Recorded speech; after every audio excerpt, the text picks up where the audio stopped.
به نام خدا. سلام، حاجی سعیدی هستم، مدرس دوره‌های هیدرولیک شرکت هیدروآزما. خیلی خوشحالم که فرصتی پیش اومده تا دانش و تجربیات خودمون رو با شما به اشتراک بذارم. اگر سوالی داشتید میتونید توی کامنت ها ازمون بپرسید.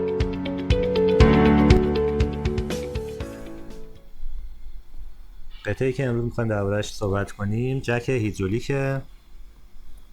وظیفه این جک اینه که یک حرکت خطی به ما بده، نیرویی که در جهت جلو و عقب برای ما میخواد کار انجام بده. دو تا پورت روی این جک میبینیم، یک پورت بهش میگیم پیستون ساید و یک پورت بهش میگیم راد ساید. این دو تا پورت در واقع سمت پیستون جک هستن و سمت راد. پمپ هیدرولیک اگه روغن رو به این سمت هدایت کنه، یه نیروی به این قسمت اعمال میشه که جک رو به سمت جلو میبره و روغنی که این سمت حبس بوده به سمت تانک میره، جک به سمت جلو میره. به این حالت میگیم اکستند. و وقتی روغن از سمت راد ساید وارد سیلندر بشه، در واقع جک رو ریترکت میکنه. به این حالت میگیم ریترکت، که روغن از سمت پیستون ساید خارج میشه و به سمت تانک میره. اگه بخوام اینو باز کنم و قطعات دیگرش رو بهتون نشون بدم، یکی این لینکیه که پیوندی به قطعات متحرک که میخوایم ما حرکت بدیم ایجاد میکنه.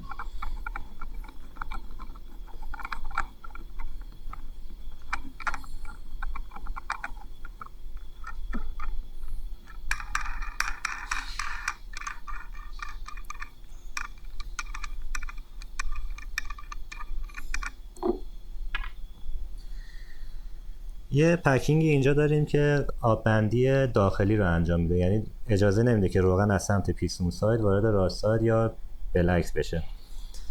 یه آببند هم این سمت داریم که پکینگ راد دو قسمت داره، یه راد سیل داره و یه گردگیر. گردگیر اجازه ورود گرد و خاک به جک و آلودگی رو نمیده و راد سیل اجازه خروج روغن به سمت بیرون رو نمیده، که در واقع ما اینجا نشی نمیبینیم به خاطر این قسمت.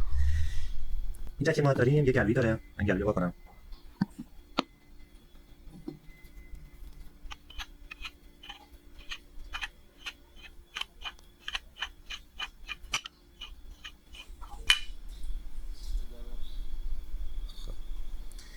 خود گلویی یه قسمت شیار داره که اینجا اورین قرار میگیره و آببندی ثابت رو انجام میده که روغن از این سمت هم در واقع از این قسمت بیرون نریزه.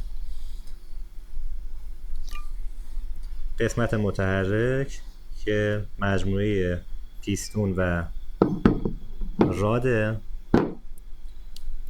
این قسمت پیستون جکه و این قسمت راد جکه یا میله پیستونه. این هم که عرض کردم گلویی جکه. خود راد به پیستون پیچ شده و از داخل آب بنده که روغن از این سمت به این سمت وارد نشه. پکینگ پیستون و پکینگ راد که روی گلویی قرار گرفته. هم میتونیم ببینیم از نوع کاپ رینگ هم و وایپر رینگ یا گردگیر. این قسمت هم سیلندر جکه، کل این قسمت.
جک رو با این کلید حرکت میدم به سمت جلو اکستند و با این کلید ریترکت.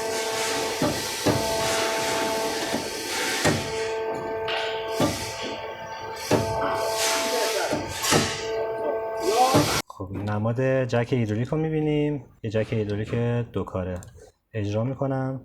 تو حالت موازی روغن از سمت پمپ وارد پیستون ساید میشه و از راد ساید خارج میشه. تو حالت ضرب در که این حالت روغن پمپ وارد راد ساید و خروج از سمت پیستون سایده. یک بار دیگه اکستند و ریترکت.